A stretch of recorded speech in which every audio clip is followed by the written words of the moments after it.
Yuk teman-teman yang lain bisa mulai on cam ya, karena nanti kalau nggak on cam harus di-kick kata Bu Adek.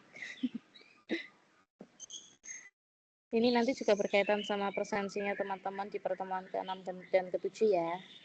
Jadi kita on cam dulu sebentar. Nggak nyampe 1 jam karena Miss setengah 11 itu ada ujian lagi.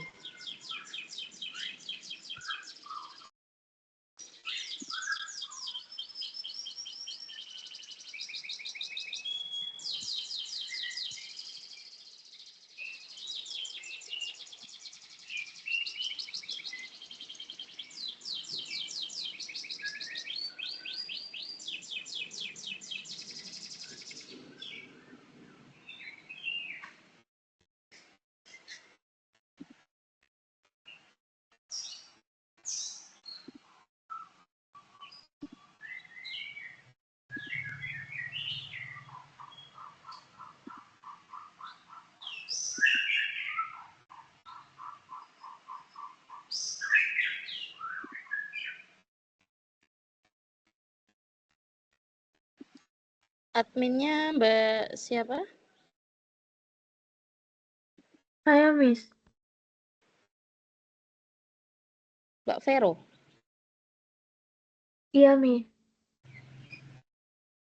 Oke. Jadi sebentar lagi kita mulai. Tapi nanti Miss minta tolong teman-teman yang tidak on cam nanti di-kick saja karena itu nanti bisa ketahuan sama Bu Wadek. Di offin aja dia. Kalau dia mau masuk lagi boleh, tapi langsung on cam. Itu ya Mbak Vero ya. Ini ada beberapa yang belum on cam. AM ini siapa? AM. Alifatul Maghfirah. Terus yang ini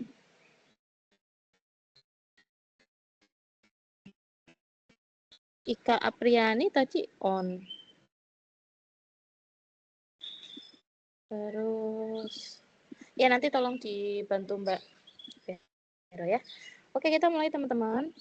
Terima kasih sudah on time masuk ke kelas ya. Sambil ngantuk-ngantuk, tapi kita harus menjalani dengan on cam. Nggak apa-apa, setidaknya teman-teman sudah berada di rumah atau di manapun di tempat yang teman-teman atau kalau udah mudik di tempat saudara lagi di saudara, kita mulai perkuliahan hari ini. Seperti yang sudah disampaikan, bisakah menyampaikan 2 materi yaitu tentang decision making atau pengambilan keputusan dan perencanaan dalam manajemen. Ini screen yang Miss tampilkan terlihat kan ya oleh teman-teman? Oke. Nah, terus ini ada satu nih Putri Hotmaida. Itu saya, Miss, pakai HP yang buat merekam. Oh alah. Oke. Ya udah. Sampai mana tadi? Oh iya. Nanti teman-teman kemarin sudah ini ya, sudah misinfokan terkait penugasan individu. Jadinya mau disubmit tanggal 22 apa 23 gitu ya. 22 silakan jangan lupa submit karena itu penilaian individu teman-teman. Nah, kita masuk ya. Jadi organisasi itu kan selalu mengikuti lingkungan. Lingkungan itu berdinamika dengan cepat. Oh ya teman-teman kalau misalnya ada distraksi atau apa, mohon maaf ya. Karena lagi ada banyak tamu. Bentar ya.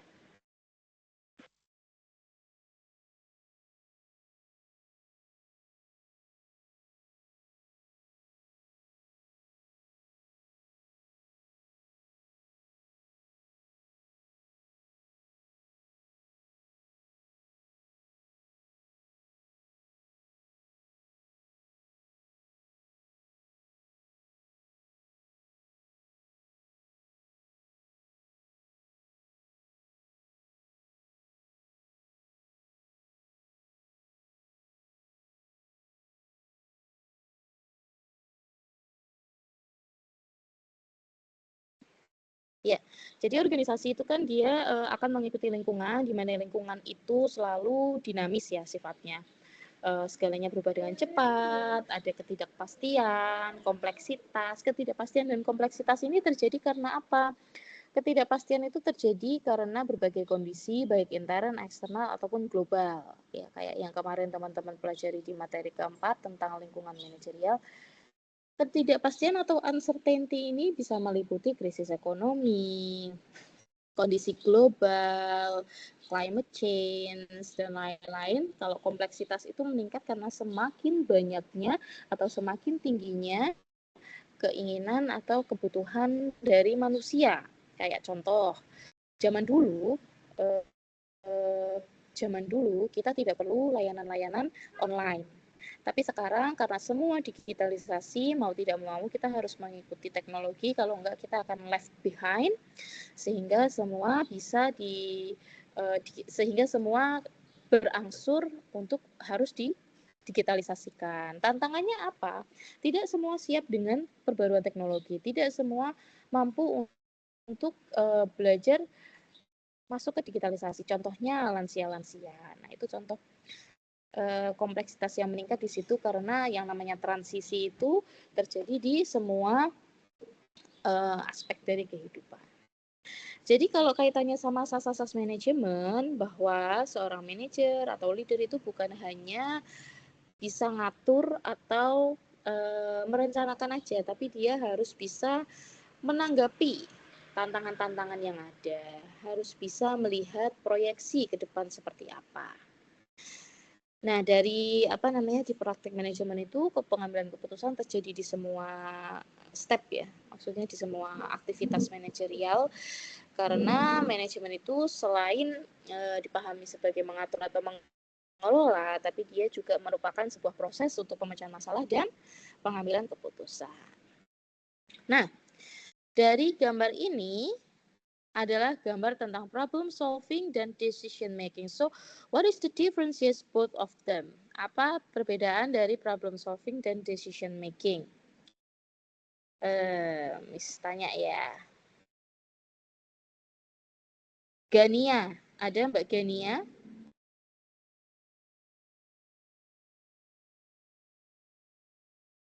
Ada, Miss. Menurut Mbak Gania apa bedanya problem solving dan decision making? Kalau menurut saya, decision making itu lebih berorientasi pada pemilihan opsi terbaik untuk berbagai alternatif yang tersedia begitu. Kalau problem solving itu menemukan solusi di atas suatu masalah. Oke, satu lagi cowok, kok kayaknya cewek semua ya? Teman-teman cowok kalian ada nggak sih? Cowok. Iya ya, cewek semua ya? Ada cowoknya nggak? Oh, ada Muhammad Naufal Asmi. Ada Hadir, nggak, Miss. Mas? Hadir, Oke. Miss. Kamu ini, Mas, paling ganteng di kelas ini? Oh, Enggak, ada. Miss. Ada berempat. Oh iya, siapa aja coba? Sultan, ya. Raka, Devano. Oh iya, itu siapa? Kirain. Oke, apa menurutmu? Kalau problem solving itu proses pemecahan masalah yang mencari akar permasalahannya gitu loh, Miss. Kalau misalkan decision making tuh pencarian solusi terbaik dari beberapa opsi. Oke, thank you. Noval Asmi dan Mbak Gania. Ya, jawabannya betul. Beda ya, tapi walaupun mirip tapi beda. Bahwa kalau problem solving itu dia melakukan identifikasi masalah yang ada. Jadi kondisi aktualnya seperti apa, idealnya seperti apa. Nah, itu diidentifikasi gap-nya. Kalau kalian lagi skripsian itu namanya research gap. Gap research ya. Gap research itu isinya adalah kondisi lapangan yang kalian temukan, itu kondisinya seperti apa dibandingkan dengan kondisi ideal seharusnya seperti apa. Nah, itu problem solving di situ melihat di dalam gap itu apa saja alternatif yang bisa dilakukan. Nah, sedangkan decision making itu memilih. Analoginya misalnya kalian lagi sakit. Terus kalian ke dokter. Di dokter itu, dokter akan menyampaikan, oh Bu, sakitnya ini. Bisa disembuhkan dengan berbagai cara. Mau minum obat, mau terapi tanpa obat, atau mau istirahat aja tanpa terapi, tanpa obat. Kemudian kalian sebagai yang sakit atau analoginya sebagai manajer atau leadernya itu akan memilih mana alternatif yang akan kamu pilih. Itu decision making-nya di situ. Kaitannya sama model decision making, di sini Miss menjelaskan ada 6. Ada 6 decision making-nya. Tapi yang ini tuh karena ini kan Miss kemarin bikinnya PPT-nya pakai bahasa Inggris kan, terus Miss translate gitu, pakai Google Translate yang upload dokumen, ternyata jadinya kayak gini. Ini garbage can ya teman-teman. Ini garbage can. Bisa diketik nggak sih? Oh nggak bisa ya. Pokoknya ini garbage can. Dari keenam model ini, masing-masing punya karakteristik yang berbeda. Untuk memudahkan teman-teman untuk mempelajari 6 model ini, Miss sudah membuat tabel, di mana di dalam tabel ini teman-teman bisa melihat perbedaan definisinya, karakteristiknya apa saja, dia punya kekuatan atau kelemahan apa, dan ada contoh kasusnya. Selain contoh kasus yang di situ, Miss juga akan menceritakan satu persatu dari model ini. Yang pertama adalah model rasional. Model rasional itu sesuai namanya, rasional, berarti menggunakan logika. Semua pengambilan keputusan menggunakan model rasional itu lebih mengedepankan analisis logis. Sehingga kekurangannya dia itu kadang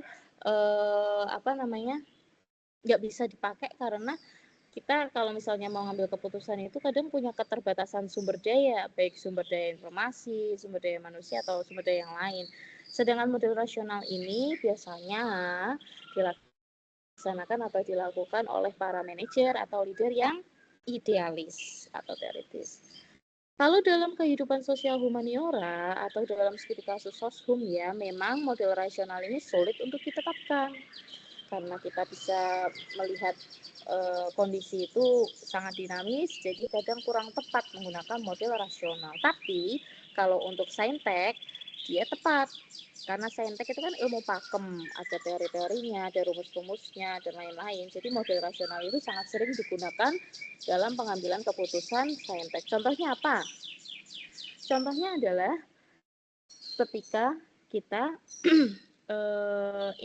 ini kombinasi antara saintek dan soshum. Jadi ketika ada perang, maka model rasional ini akan digunakan oleh para army atau tentara untuk menetapkan target. Karena kalau misalnya dia hitungannya nggak tepat, tidak pakai logika yang pas, maka targetnya akan meleset. Ya, contohnya di situ. Tapi untuk melakukan melihat kondisi atau strategi perangnya seperti apa, tentu kurang tepat karena harus melihat kanan kiri, depan belakang seperti apa. Nggak bisa idealis pakemnya seperti ini, rumusnya seperti ini, teorinya seperti ini, nggak bisa. Bisanya digunakan untuk ilmu-ilmu yang saintek kayak tadi.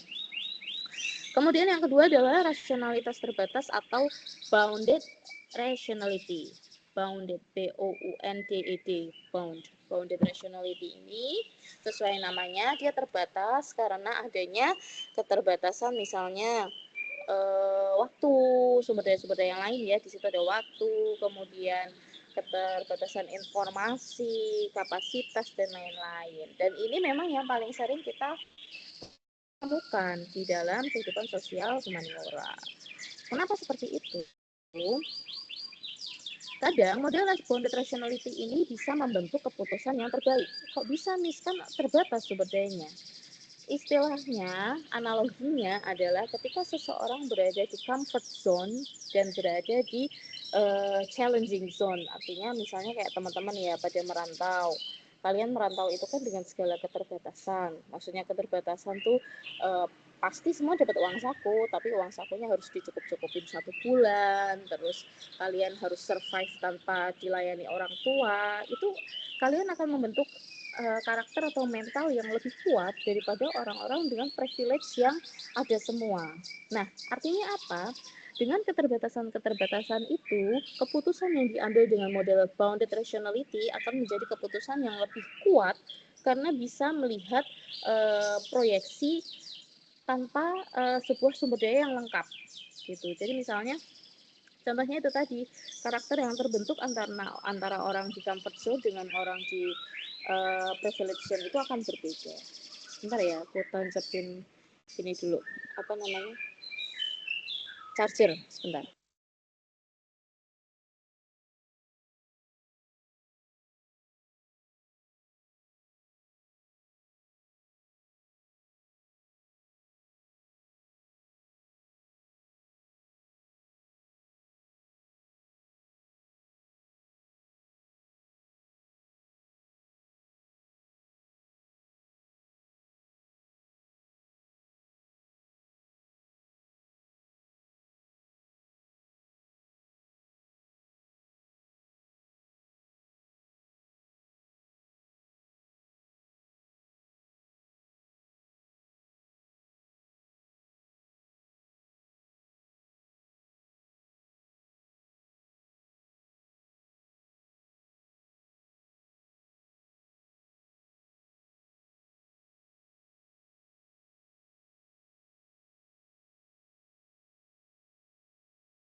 Masih unmute ya, sorry.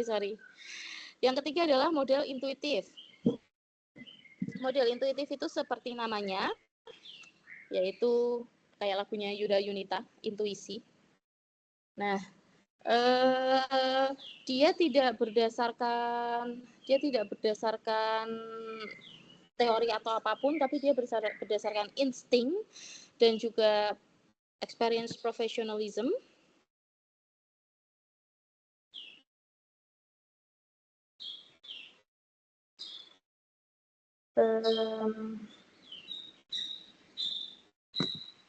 Jadi waktu itu ceritanya Pak Presiden Soeharto, teman-teman kok ini off cam, nanti ke record loh. Maikaila, terus Naura, Siva, on dulu ya. Soalnya kalian muncul di depan. Tuh, hilang. Oke. Terus Siva sama Cinta. Sampai mana tadi? Nih. Waktu itu Presiden Soeharto lagi kunjungan ke Dili, Timor Timur. Waktu itu masih bagian dari Indonesia ya, belum jadi Timor Leste kayak sekarang. Biasanya beliau itu setelah kunjungan kenegaraan itu akan gimana sih? Biasanya kalau habis kunjungan kenegaraan itu sebelum masuk pesawat beliau akan masuk ke ruang transit VIP untuk menyetujui keputusan terakhir dari dua negara itu. Nah, di situ hari itu beliau sebelum masuk ke ruang VIP itu beliau ngeliat langit, terus beliau bilang ke protokolernya, kita pulang sekarang gitu. Nah, langsung beliau pulang. Sampai di Indonesia, beliau udah langsung disambut sama protokoler di Indonesia dan menyampaikan, Pak, kita udah khawatir banget kalau Bapak terlambat 1 menit nyampe di Indonesia, mungkin kita nggak akan ketemu lagi. Yang artinya apa? Terjadi cuaca yang sangat buruk di atas, dan itu akan mengakibatkan resiko kecelakaan pesawat. Tapi saat itu karena Pak Soeharto punya insting yang kuat, jadi dia minta untuk pulang lebih cepat daripada jadwal. Kenapa itu bisa terjadi? Karena Pak Soeharto itu ada basicnya militer. Nah, militer itu biasa ditempa untuk survive di segala kondisi dan medan. Itu contohnya. Yang keempat adalah model politik. Ya, sesuai namanya ya, politik itu biasanya mengarah pada keuntungan suatu pihak. Nah, dalam model politik ini biasanya terjadi organisasi publik. Kenapa? Karena kalau di organisasi privat itu mereka memang concern-nya kan untuk mencari profit ya, jadi tidak untuk keuntungan pribadi, walaupun ada kasus-kasus korupsi di perusahaan swasta, tapi tidak sebesar itu karena memang mindset mereka adalah keuntungan, dan keuntungan itu sudah ada porsinya masing-masing. Untuk kamu sekian, kayak gitu. Tapi sedangkan di organisasi publik itu mindsetnya adalah pelayanan publik, di mana kita diminta untuk mengabdi kepada negara dan memberikan pelayanan yang terbaik. Tapi kadang-kadang untuk menapaki suatu jabatan masih terjadi di Indonesia, yaitu jual beli jabatan. Nah, dari jual beli jabatan itu, seseorang yang menjabat dari hasil membeli akan mengusahakan untuk balik modal. Nah, balik modal ini dengan cara mencari keuntungan dari anggaran-anggaran di organisasi publik, kayak gitu. Terus contoh keputusan model politik yang lain ya, selain masalah keuntungan atau korupsi, itu juga ada nepotisme. Korupsi nepotisme. Contohnya apa? Contohnya adalah perubahan kebijakan atau aturan tentang batas usia pendaftar kepala daerah atau wakil presiden. Itu juga salah satu decision making model politik. Yang kelima adalah model incremental. Incremental ini lebih pada decision making yang step by step. Dia tidak mengharapkan sebuah perubahan yang signifikan masif, tapi yang penting pelan-pelan ada perubahan. Contohnya apa? Contohnya adalah dalam hal pelayanan publik di kelurahan misalnya ya. Kita kan sering melihat kalau pelayanan di kelurahan itu lama dan lain-lain, tapi dengan transformasi atau reformasi birokrasi, mereka mencoba memberikan pelayanan yang lebih baik, walaupun memang tidak bisa langsung berubah, tapi mungkin saat ini kita sudah bisa merasakan pelayanan yang lebih responsif dibanding 5 tahun yang lalu. Mengapa ini bisa terjadi? Pertama, reformasi birokrasinya bisa jadi karena SDM-nya sudah berubah. Yang dulunya yang melayani itu orang-orang tua, sekarang yang melayani orang-orang muda yang lebih paham untuk alur pelayanan. Jadi misalnya ditanya apa-apa tuh nggak tahu, coba tanya. Biasanya kan kayak gitu kalau orang-orang tua. Nah, karena sekarang muda, jadi dituntut untuk lebih bisa kompeten. Yang kelima adalah model garbage can. Model garbage can ini terjadi pada situasi urgent atau emergency. Contohnya, misalnya sama-sama dalam menangani sama-sama dalam menangani bencana, sama-sama lokasinya di Aceh, sama-sama bulan Desember, tapi bedanya Desember 2004 itu tsunami dan Desember 2025 itu banjir ya, bukan banjir bandang, banjir. Waktu tsunami 2004, Pak SBY itu ketika mendengar ketika mendengar Pak Aceh gempa dan tsunami, beliau langsung menelpon protokolernya dan meminta untuk kirim saya ke sana sekarang gitu. Terus beliau bilang, protokolernya jawab, nggak bisa Pak, aksesnya masih terbatas gitu. Tadi kan saya akses terbaik untuk bisa ke sana sekarang. Jadi pada saat itu juga ketika mendengar berita, Pak SBY mau langsung turun ke lapangan dan membantu untuk alur proses evakuasi di sana. Selain itu, beliau juga langsung menetapkan status bencana nasional. Mengapa? Karena dengan dibukanya status bencana nasional, aksesibilitas negara-negara luar untuk memberikan bantuan itu akan lebih cepat masuk. Bantuan itu bukan hanya sekedar bantuan uang, bantuan makan, sembako, dan lain-lain, tapi juga bantuan tenaga medis, army, untuk mengevakuasi, bala bantuan alat-alat berat, dan lain sebagainya. Sehingga saat itu penanganan di Aceh itu cepat.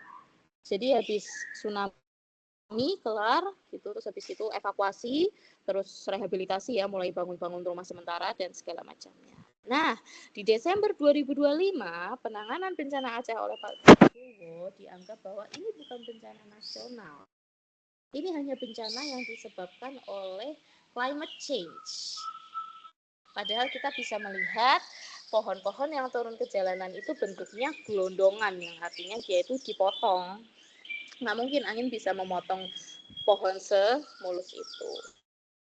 Selain itu, mengapa Pak Prabowo tidak mau menetapkan sebagai status bencana nasional? Karena seperti yang tadi Miss bilang, aksesibilitas negara lain untuk masuk membantu itu bukan hanya sekedar barang, tapi juga jasa, tenaga-tenaganya. Termasuk di dalamnya yang bisa masuk adalah researcher atau peneliti.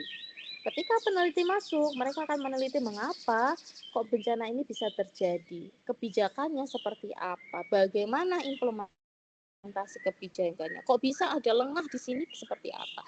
Yang nantinya akan dibuka bahwa memang bencana kemarin itu bukan pure natural disaster, tapi adalah disaster made by human exploitation.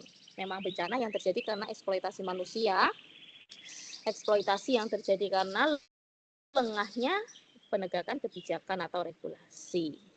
Kayak gitu. Kenapa Pak Prabowo tidak mau dibuka status bencana nasionalnya? Karena lahan sawitnya ada di sana semua. Nanti kelihatan. Gitu. Untuk memudahkan teman-teman melihat poin-poin ini 6 itu, yang pertama itu tadi modelnya idealis atau teoritis, yang kedua memang paling sering terjadi karena ada keterbatasan ya. Yang ketiga adalah pengambilan keputusan dengan cepat menggunakan intuisi dan pengalaman profesional. Yang kelima, politik itu sering terjadi di organisasi publik. Yang keempat ya, kelima itu perubahan yang bertahap, dan keenam adalah keputusan pada situasi urgent atau emergency. Setelah melihat 6 model dalam decision making, kita beranjak ke bagaimana sih cara untuk melakukan pengambilan keputusan. Ada 7 langkah. Yang pertama adalah identifikasi, yang kedua analisis, ketiga pengembangan alternatifnya, yang keempat evaluasi alternatifnya, yang kelima pemilihan keputusannya, yang keenam pelaksanaan, dan yang ketujuh adalah evaluasinya.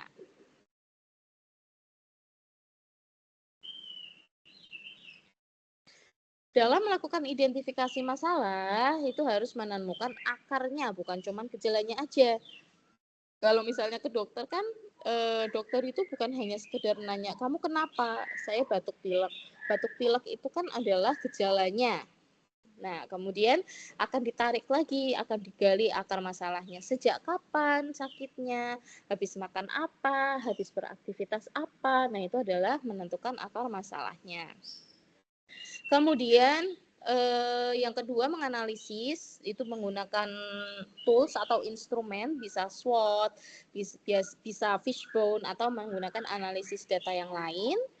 Kemudian dari analisis masalah itu dikembangkan solusi atau alternatifnya, kemudian dilakukan evaluasi alternatifnya dari segi cost, benefit, resiko, waktu, kemudian dari penilaian atau evaluasi alternatif itu yang mana alternatif yang skornya paling tinggi, kemudian dipilih menjadi sebuah keputusan. Keputusan itu kemudian diimplementasikan, dan yang terakhir dievaluasi apakah keputusan yang diimplementasikan ini sudah tepat atau belum.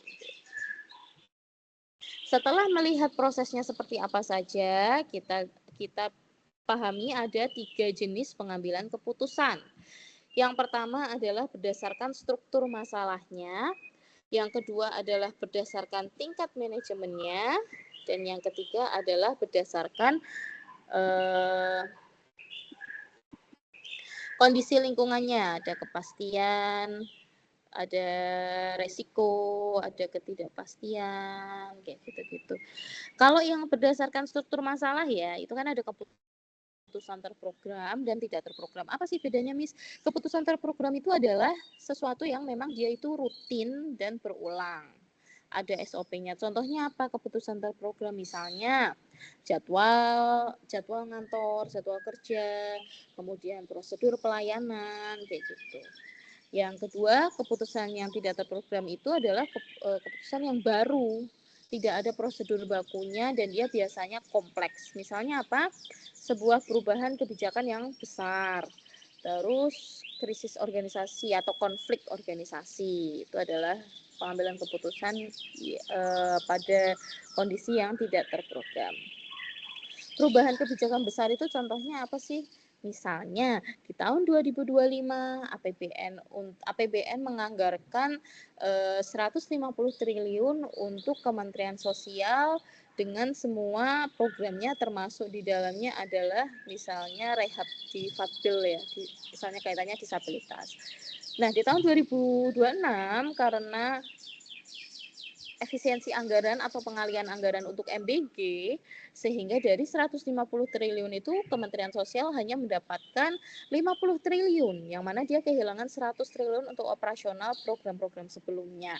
Jadi kan harus di-manage ulang nih, harus diirit-iritin, harus dihapus semua program-program yang sebelumnya 2025 jalan, pada akhirnya berdampak pada ketidakberlanjutan program tersebut di 2026. Kemudian yang kedua adalah berdasarkan tingkat manajemen ya. Berdasarkan tingkat manajemen ini ada strategis, taktis, dan operasional. Pencontohannya seperti apa? Nanti Miss contohkan di bagian yang materi perencanaan aja karena ini sama. Yang ketiga adalah berdasarkan kondisi lingkungan. Ya, kadang kita menghadapi uncertainty atau ketidakpastian.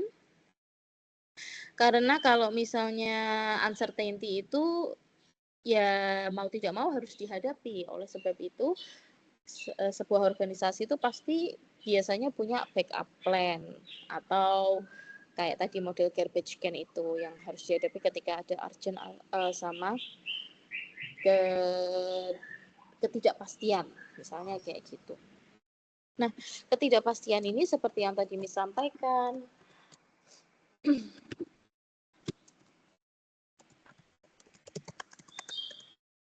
misalnya krisis ekonomi atau kondisi global, geopolitik, dan lain-lain gitu ya.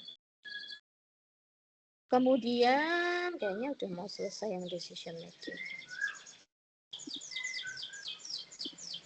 Ini adalah faktor-faktor yang mempengaruhi dalam pengambilan keputusan ya. Dalam pengambilan keputusan ini, baterai saya habis.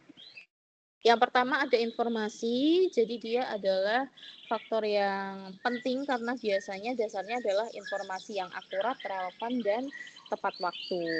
Kadang-kadang masalahnya itu terjadi karena miskomunikasi atau infonya nggak akurat atau terlambat kayak gitu. Yang kedua adalah waktu. Karena makin terbatas waktu yang tersedia, semakin cepat keputusan harus dibuat. Waktu yang cukup ini bisa memungkinkan analisis yang mendalam, tapi faktanya sebuah organisasi lebih sering dihadapkan pada keterbatasan waktu untuk pengambilan keputusan. Yang ketiga ini salah satu skill yang paling inti ya, di mana skill manager itu sangat dibutuhkan dalam pengambilan keputusan. Kalau sekarang kita lagi eranya pemimpin-pemimpin muda kayak gitu, yang dia gelarnya udah panjang, artinya dia udah sekolah tinggi ya sampai S3 di luar negeri dan segala macam. Itu belum berarti keputusan yang dia lakukan itu lebih matang dibanding keputusan manajer atau leader yang senior. Mengapa seperti itu? Karena manajer atau leader yang senior itu sudah mengalami istilahnya asam pahit garam lautan gimana ya? Mereka sudah belajar dari pengalaman. Sedangkan yang leader-leader muda ini mereka belajar dari teori. Mereka memang pintar, mereka memang paham. Nah, itu tadi. Nah, proyeksinya bukan proyeksi.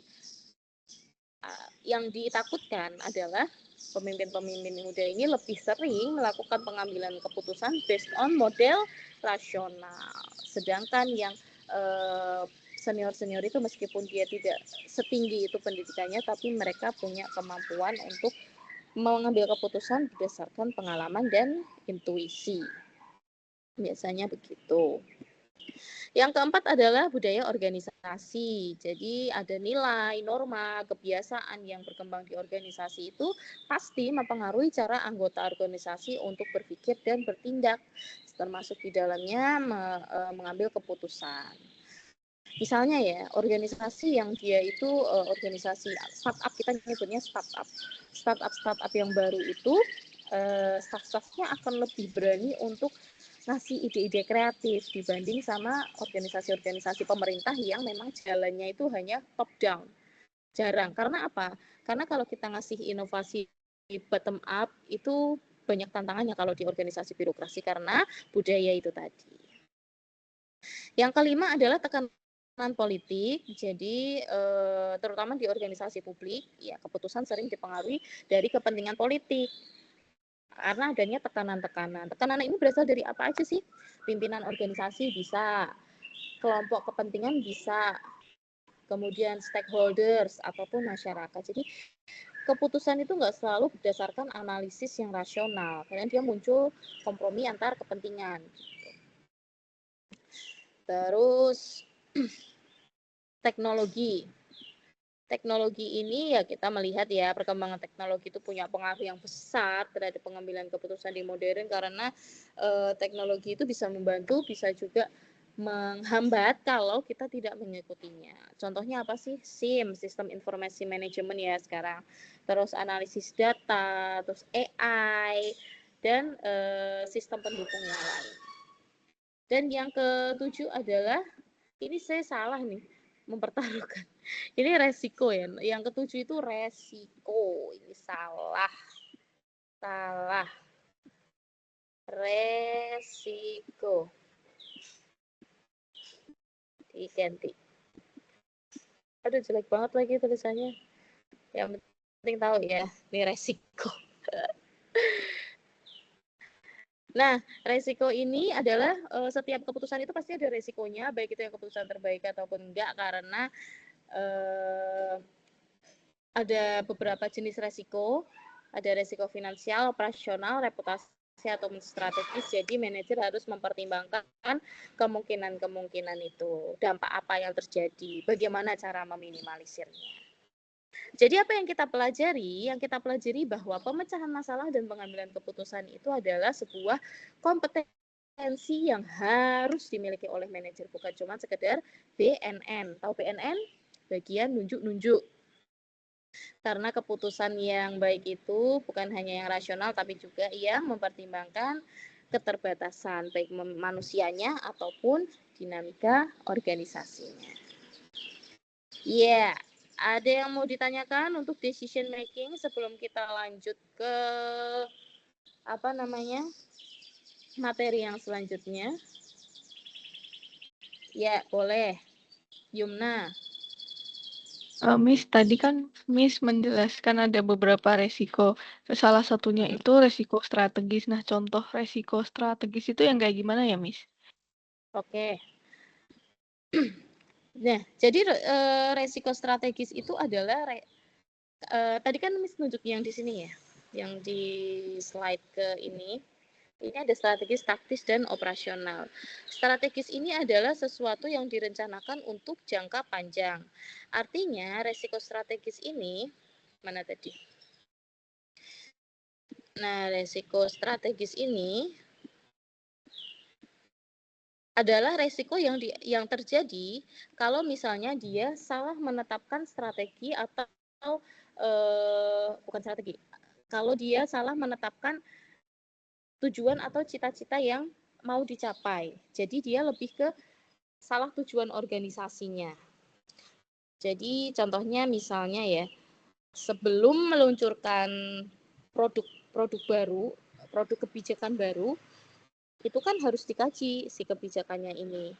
Nah, resiko strategisnya adalah kebijakan ini tidak tepat sasaran. Misalnya kayak gitu. Terus resiko finansialnya, kebijakan ini terlalu banyak menyerap anggaran. Terus resiko, apalagi tadi aku bilang, reputasinya, kebijakan ini gagal. Resiko operasionalnya, kebijakan ini tidak dijalankan sesuai dengan yang diatur di undang-undang. Kayak gitu Mbak Yumna. Jadi lebih ke tujuan utamanya, resiko tujuan utamanya.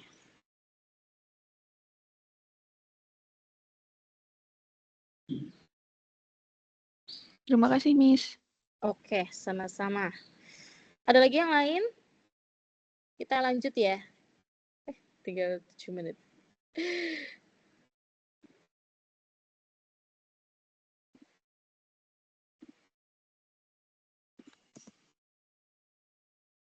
Sambil Miss absen.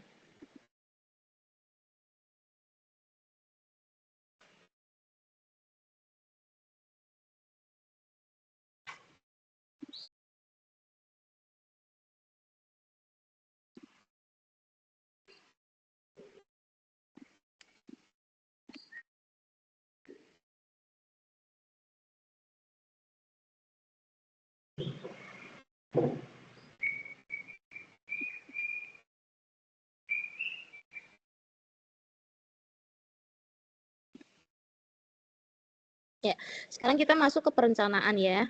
Perencanaan itu adalah pondasi awal. Dia adalah pondasi awal dari semua aktivitas organisasi. Ini misalnya nulis ini harusnya kan POAK ya.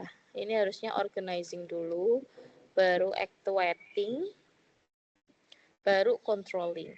Dalam melakukan perencanaan itu harus berorientasi pada masa depan, harus berorientasi pada tujuan organisasinya, harus concern bagaimana pengambilan keputusannya terjadi, dan bagaimana itu semua terjadi secara sistematis dan berkelanjutan. Ada beberapa definisi ahli, tapi kita bisa menyimpulkan bahwa perencanaan itu sebuah proses yang sistematis untuk menentukan tujuan dan langkah-langkah dari suatu organisasi dalam mencapai tujuan di masa depan. Jadi pakai yang ini tadi. Kenapa kita kok perlu melakukan perencanaan? Yang pertama adalah memberikan arahan organisasi. Dalam memberikan arahan organisasi, itu sama halnya kayak kalian misalnya dari kampus pulang ke kos, itu nggak mungkin kalian naik kendaraan lurus aja kan, ada ke kanan, ada ke kiri, sama dengan organisasi. Artinya apa? Organisasi harus melihat di depan itu apakah ada yang harus dihindari, jalan mana yang harus diikuti, seperti itu. Kemudian mengurangi ketidakpastian. Untuk mengurangi ketidakpastian harus ada perencanaan. Perencanaan gunanya untuk apa? Gunanya untuk kayak backup plan gitu loh teman-teman. Jadi biar kalau misalnya yang ini gagal ya kita bisa melakukan plan yang selanjutnya. Kemudian yang ketiga adalah efisiensi sumber daya. Kenapa? Karena sumber daya organisasi itu biasanya terbatas. Jadi untuk mencegah biar tidak menjadi pemborosan dan untuk membuat manfaat itu lebih besar daripada biaya yang dikeluarkan.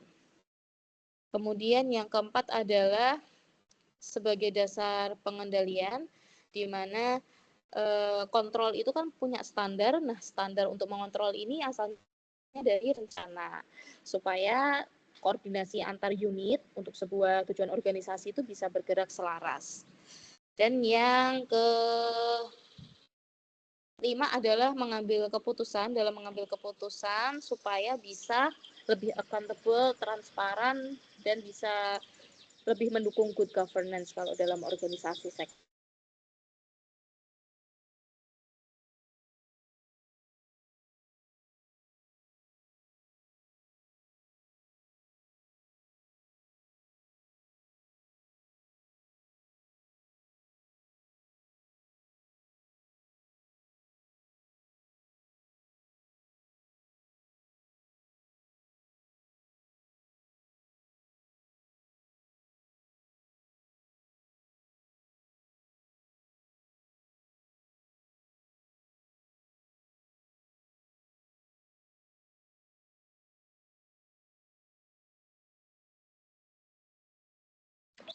Sorry teman-teman, laptop saya habis ininya, habis apa namanya, baterainya. Tapi ini masih bisa ya, screen-nya masih kelihatan kan? Oke, sampai mana tadi ya? Oh, udah terakhir. Nah, ini yang tadi Miss bilang jenis-jenis perencanaan ya. Jadi kalau yang strategis itu kan tadi cita-cita atau tujuan utamanya. Kalau teman-teman kan pernah mendengar GBHN ya, Garis Besar Haluan Negara, yang sekarang disebutnya RPJPN atau Rencana Program Jangka Panjang Nasional dengan long term lebih dari 5 tahun. Dia itu adalah level strategisnya, perencanaan strategisnya. Terus turun ke perencanaan taktis. Jadi RPJPN itu diterjemahkan ke dalam Renstra OPD. Itu bukan poliklinik, itu salah. Renstra per OPD untuk mendetermining dari RPJPN. Kemudian turun ke operasional itu program tahunan. Analoginya misalnya kayak gini. Rencana strategisnya adalah lulus cum laude. Kemudian rencana taktisnya adalah syarat dari cum laude apa aja? IPK 3,5 ke atas, terus nilainya tidak ada yang C, dan apa lagi ya? Lulus kurang dari 5 tahun. Nah, itu adalah rencana taktisnya. Rencana operasionalnya seperti apa? Bagaimana kita bisa mencapai si rencana taktis? Ya dengan cara belajar, mengerjakan ujian atau tugas dengan baik. Karena dengan belajar itu kita bisa memahami materi dan bisa memberikan jawaban yang sesuai ekspektasi ketika di ujian. Kemudian misalnya kalau udah skripsian ya rajin bimbingan, mengikuti arahan dosen, kayak gitu-gitu. Jadi melakukan upaya untuk bisa mencapai rencana taktisnya. Nah, artinya bahwa ini kan turun-turun ke bawah ya, dari rencana strategis, turun ke bawah rencana taktis, turun ke bawah rencana operasional. Kalau kita lihat dari bawah, itu adalah bagaimana rencana operasional itu mewujudkan rencana taktis, dan bagaimana rencana taktis ini bisa mewujudkan rencana operasional. Kok hilang ya? Hilang nggak sih, guys?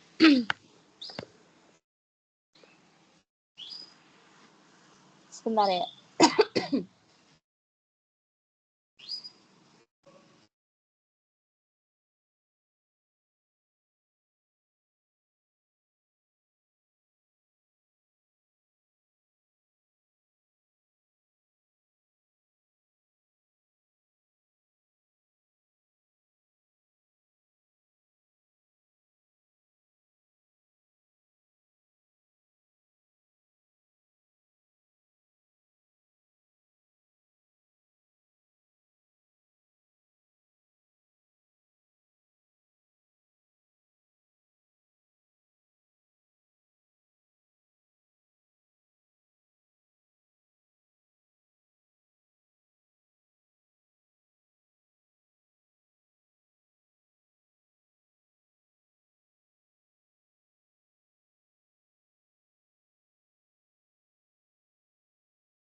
Oke, ini tadi ya. Jadi ini adalah kalau misalnya kita lihat top down-nya, rencana ini diterjemahkan, rencana tujuan utama atau rencana jangka panjangnya itu diterjemahkan ke dalam Renstra oleh masing-masing OPD. Nah, Renstra ini juga diterjemahkan ke dalam program-program tahunan dari masing-masing OPD. Bentar ya.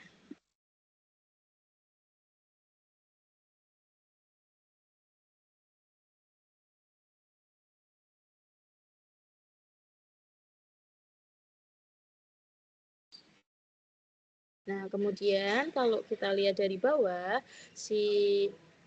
Waalaikumsalam, si program operasional ini atau program tahunan ini mendukung bagaimana terwujudnya Renstra, dan Renstra ini mendukung bagaimana terwujudnya RPJPN. Kemudian prinsip-prinsipnya ada 7, teman-teman. Yang pertama adalah prinsip kontribusi terhadap tujuan, di mana setiap rencana itu harus punya kontribusi terhadap tujuan organisasi. Walaupun kamu punya rencana yang bagus, tapi kalau dia tidak berkorelasi terhadap tujuan organisasi, ya nggak usah dilaksanakan. Nanti dia akan menghabis-habiskan anggaran. Kemudian yang kedua adalah prinsip efisiensi, di mana manfaat rencana itu harus bisa lebih besar dari biaya pelaksanaannya. Contohnya apa? Contohnya adalah ketika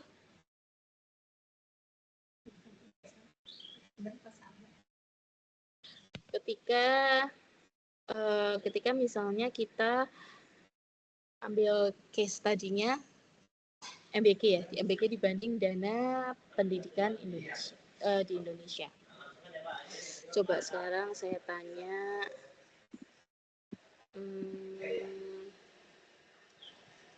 tadi siapa aja yang cowok tuh? Oh, ada Devano. Devano ada nggak? Ada, Miss.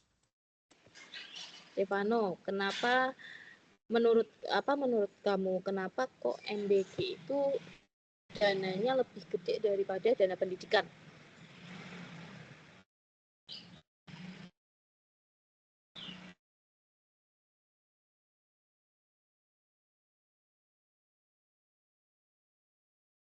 Halo, halo.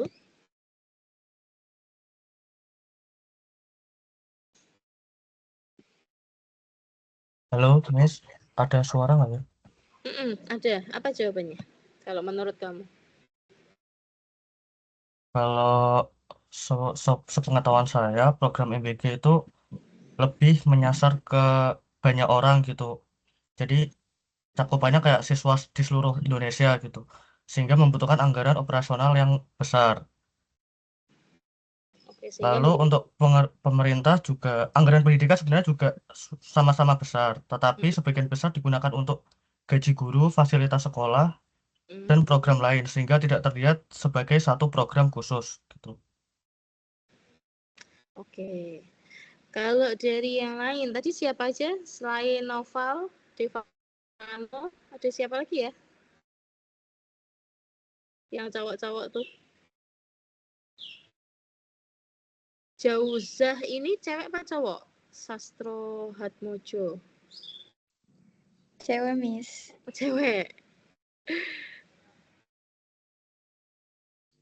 Siapa ya tadi yang cowok tuh? Raka ada Raka? Ada, Bis? Apa menurut kamu Raka? Menurut saya sih penyebarannya umum, Miss. Jadi banyak yang terkena dampaknya. Lebih banyak yang kena dampak, maksudnya lebih banyak yang dapat MBG gitu. Lebih banyak Iya, karena di program ini dari pendapat saya pribadi, karena itu juga tugas dari program dari presiden sendiri, mungkin emang sangat dioptimalkan agar semuanya itu bisa merasakan, khususnya anak SD gitu-gitu. Oke, thank you ya Raka sama Sama-sama, Mi. Devano. Satu lagi tadi siapa namanya? Sultan. Nggak ada loh Sultan. Ada nggak yang namanya Sultan? Oh ada, Rizky Sultan Andira. Apa Sultan menurutmu? Jadi kalau sebelumnya suara saya masuk nggak, Miss? Masuk tapi kecil banget. Jadi menurut saya kenapa dana MBG itu lebih besar, mungkin karena pelaksanaannya yang tiap hari, Miss. Jadi setiap hari itu siswa-siswa di SD, SMP, SMA itu dapat MBG, Miss. Jadi perlu dana yang lebih besar sih, Miss. Oke. Sebentar ya, sebentar.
Lanjut ya. Oke. Jadi jawabannya teman-teman sih nggak salah. Benar juga. Cuman kalau kita mengulik dari bagian politiknya adalah kalau MBG itu kan mulainya 2025 ya, berarti udah jalan 1 tahun kan, 2025 sampai nanti mungkin 2028 karena kalau 2029 itu sudah mulai pilpres lagi, berarti 4 tahun. 4 tahun ini adalah jangka waktu untuk penyerapan tenaga-tenaga kerja di SPPG ya. Dan itu nantinya yang akan diklaim sebagai pembukaan 19 juta lapangan pekerjaan. Itu yang pertama. Yang kedua adalah dalam jangka waktu 4 tahun ini kan sudah ada banyak, ya kita nggak usah bilang 19 juta lah, jutaan orang yang bergantung pada SPPG, pada MBG ini.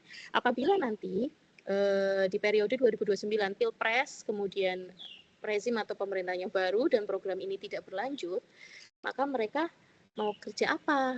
Nah, mereka akan kehilangan pekerjaan.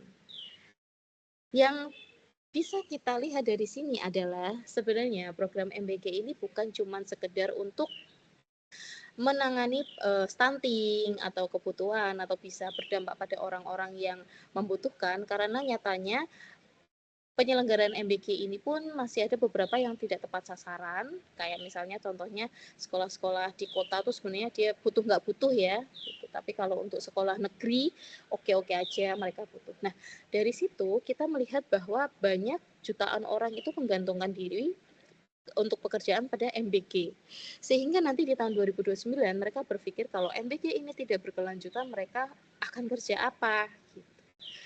Jadi MBG ini selain untuk tujuan itu adalah juga untuk tujuan menampung suara di Pilpres 2029.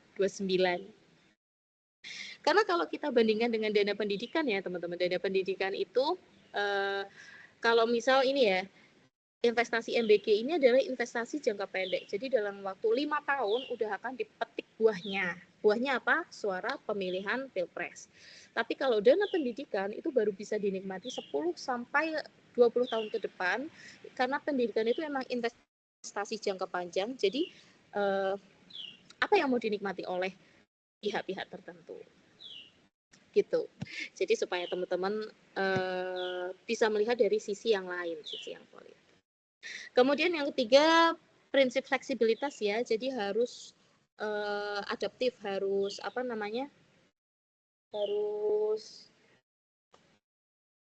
harus fleksibel, harus melihat kondisi lingkungannya seperti apa. Karena kalau misalnya contohnya teman-teman mau liburan ke Karimun Jawa, itu kan harus nyebrang ya, harus nyebrang. Misalnya teman-teman udah ngeset schedule tuh dengan rapi, karena urutan-urutan kegiatannya itu berurutan padat banget. Terus jam 2 itu harusnya naik kapal, tapi karena cuacanya buruk, teman-teman jam 11. Karena cuacanya buruk, teman-teman nggak akan mungkin maksa untuk naik kapal jam 2 karena lebih mementingkan keselamatan. Nah, ini adalah contoh prinsip fleksibilitas. Kemudian prinsip komitmen, bagaimana perencanaan itu loyal terhadap tujuan organisasi. Kemudian prinsip partisipasi, bagaimana bisa melibatkan seluruh anggota organisasi.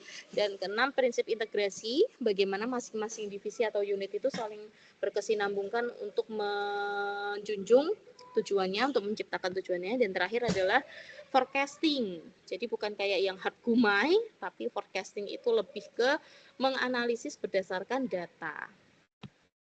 Menganalisis berdasarkan data itu menggunakan alat-alat. Di sini ada analisis SWOT, PESTEL, balance scorecard, KPI, multiple skenario, dan manajemen resiko. Kalau SWOT itu, strong and weakness itu digunakan untuk melihat internal, dan opportunity and threat itu untuk eksternal. Kalau PESTEL ini sebenarnya lebih publik banget karena dia itu lebih komprehensif ya. P itu politik, ekonomi, sosial, teknologi, environment, and legal. Kalau balance scorecard itu biasanya lebih ke kepuasan pelanggan atau kepuasan masyarakat. KPI itu biasa digunakan dengan metode SMART. Nanti kalian cari sendiri ya. soalnya Miss buru-buru. Terus yang perencanaan skenario itu lebih ke backup plan yang tadi Miss bilang, jadi ada plan A, B, C, D, dan yang terakhir adalah manajemen resiko.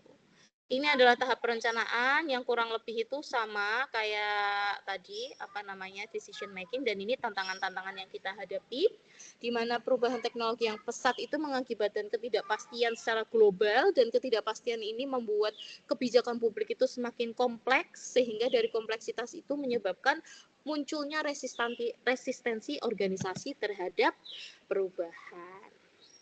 Nah, teman-teman, ini udah selesai. Ada yang mau ditanyakan?